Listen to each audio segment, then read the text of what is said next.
Le professionnalisme est le rêve de beaucoup, mais tout ce qui brille n'est pas or. Autour de la vie idyllique du cycliste, il y a certaines choses qui ne sont pas si belles, et on va voir ça tout de suite. L'un des avantages d'être coureur cycliste professionnel, c'est que tout nous est dû, ou presque. On est traité comme des rois, par le staff de l'équipe évidemment. Quand on est en stage ou en course, tout est fait pour que le coureur récupère au maximum et soit concentré sur sa pratique du vélo. C'est-à-dire que le matin, quand on se lève, on va au petit-déj, tout est déjà sur la table. Ensuite, après l'entraînement, les vélos sont lavés. Avant de partir, les bidons sont déjà mis sur les vélos, ils sont déjà pleins. Il n'y a vraiment rien à faire. En course, un exemple tout bête, après les étapes, si les hôtels ont changé entre les étapes, il y a juste à monter dans sa chambre et la valise est déjà présente dans la chambre. Donc tout est fait pour que le coureur ait juste à penser au vélo, à récupérer, à s'alimenter et il pense à sa course. Le cyclisme professionnel est un sport qui se pratique à l'extérieur sur des routes fermées à la circulation mais à usage public et surtout partout dans le monde et souvent dans des pays incroyables. Par exemple, j'ai couru partout en Europe, en Espagne, au Portugal, en Italie, au Luxembourg, Autriche, Suisse, République tchèque, mais aussi en Norvège, à Oman et aux Émirats arabes.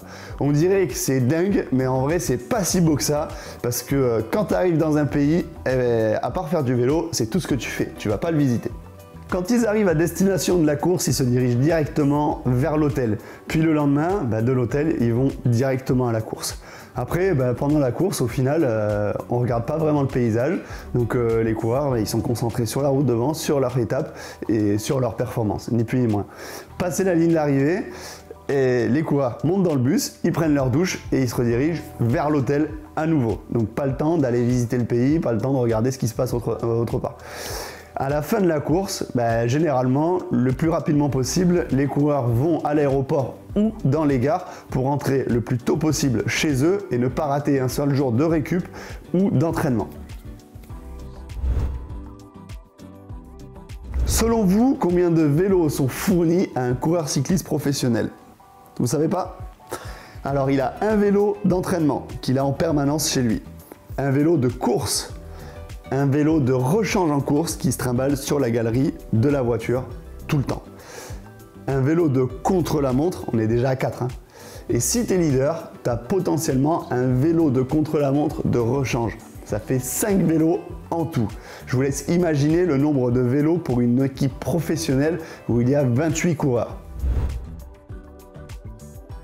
On pourrait croire qu'étant l'élite de leur sport, les coureurs cyclistes se retrouvent toujours dans des hôtels 5 étoiles, mais ce n'est pas vrai, mis à part peut-être au Qatar, à Oman, dans les Émirats, où là on ne lésine pas du tout sur les moyens. En réalité, les coureurs passent la quasi-totalité de leur temps dans les hôtels, mais dans des hôtels qui peuvent parfois être limités.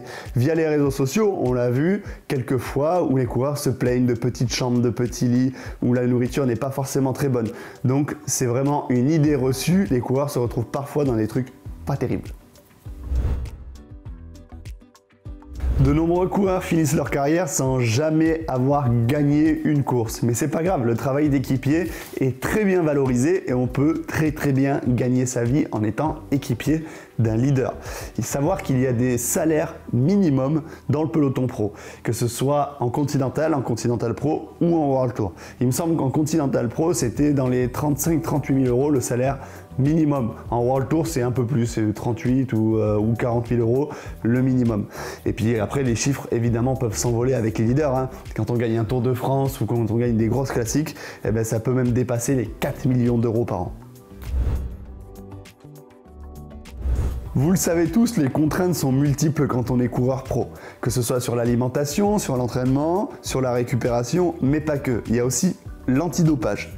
Les coureurs sont assujettis à une plateforme qui s'appelle Adams. Elle dispose d'une application dans laquelle il y a un calendrier et tous les jours, on doit rentrer une heure où on est disponible avec une adresse, dans le cas où on pourrait être contrôlé. Du coup, les médecins, ils se pointent chez toi à l'heure que tu as donnée, enfin chez toi ou une autre adresse, à cette fameuse adresse et c'est pipi dans le bocal ou la prise de sang. Moi je me rappelle, parce que franchement ça empiète vraiment beaucoup sur la vie personnelle, je mettais de 6h à 7h du matin mon heure disponible à l'adresse chez moi et je le mettais sur tout le trimestre, je remplissais évidemment le trimestre entier et comme ça moi j'étais sûr d'être à la maison parce que moi me lever avant 7h c'était peu probable. Alors selon vous, est-ce que la vie de coureur cycliste professionnel vaut la peine d'être vécue ?